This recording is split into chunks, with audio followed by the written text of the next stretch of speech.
Let's speak to Dan Perry now, who's an Israeli affairs analyst and the former regional editor of the Associated Press in the Middle East. He joins us from Tel Aviv. Welcome to Al Jazeera, Dan. So firstly, let me ask you this. What was it like to be at the receiving end of Iranian bombs on Friday evening? And what's the mood like there in the city now and nationwide?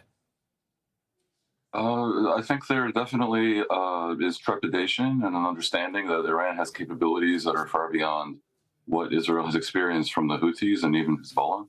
So no one takes it very lightly. There have been 3 fatalities so far and a number of buildings destroyed or badly damaged.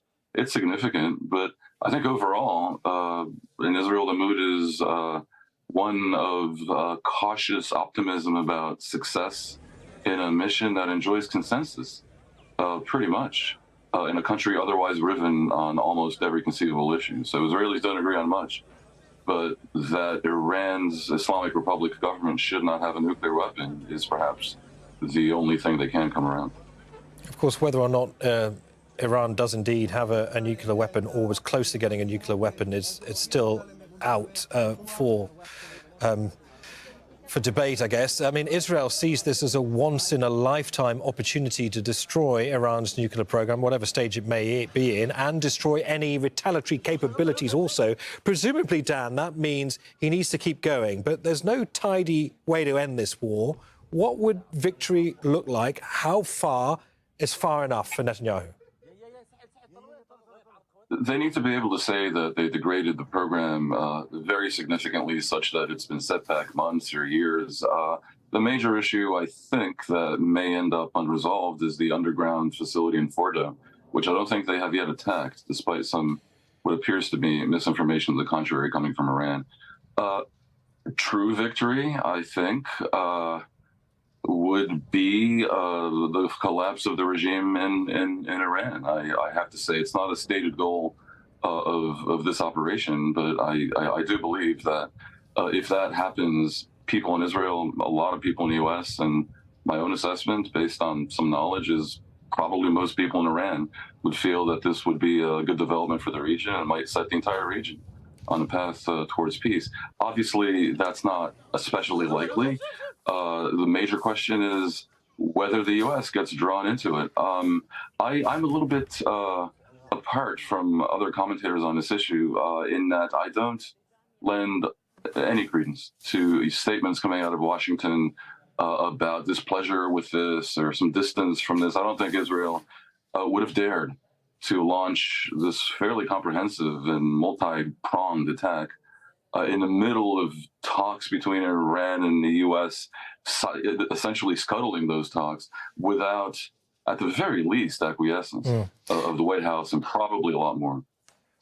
Whether or not Iran, of course, has a nuclear program, as I mentioned earlier, is still a subject of fierce debate. Nevertheless, it is widely received that Israel does have an active nuclear program. It has never signed up to the Non-Proliferation Treaty. It is not subject to any kind of transparent investigation by international bodies such as the IAEA. Of course, there's no doubt a huge concern in Iran about Israel's capabilities, not only against Iran itself, but across the entire region. What does Israel make of its own military and nuclear capabilities and capacities, given this increased tensions with Iran?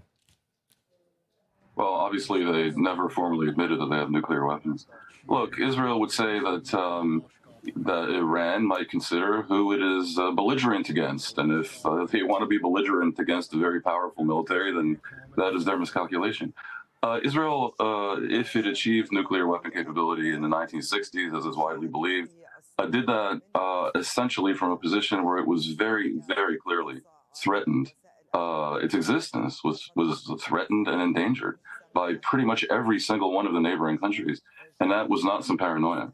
And it did not have to do with antipathy towards its regime, the way the Islamic Republic can claim that it itself faces belligerence, but the very existence of the country. No one threatens the country of Iran. Israel was definitely threatened. There is a danger here, isn't there? Iran can say, we signed up to the JCPOA in 2015 after 8 years of negotiations. We were ready to talk to the Americans and cut a deal now. What options do we have but to go ahead with a nuclear program? I assess that Israel will do everything conceivable to prevent that outcome, and they're not really open to discussions about the fairness of them having a weapon. Why should Iran not have a weapon? Israel doesn't threaten Iran. As far as I know, no one threatens Iran other than many, many years ago, Saddam Hussein. And even then, it was not a question of Iran's existence.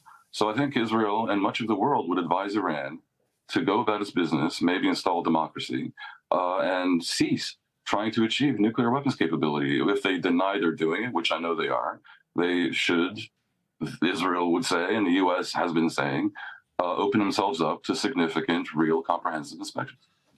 Netanyahu has ordered the closure of embassies and consulates, which sounds, I guess, like a reasonable response, but he's also told Jews not to display their religious identity in public around the world. I mean, contrary to popular belief, there's a very large and vibrant Jewish community in Iran that's been there for 2,700 years. There are synagogues where people worship openly and freely in Iran.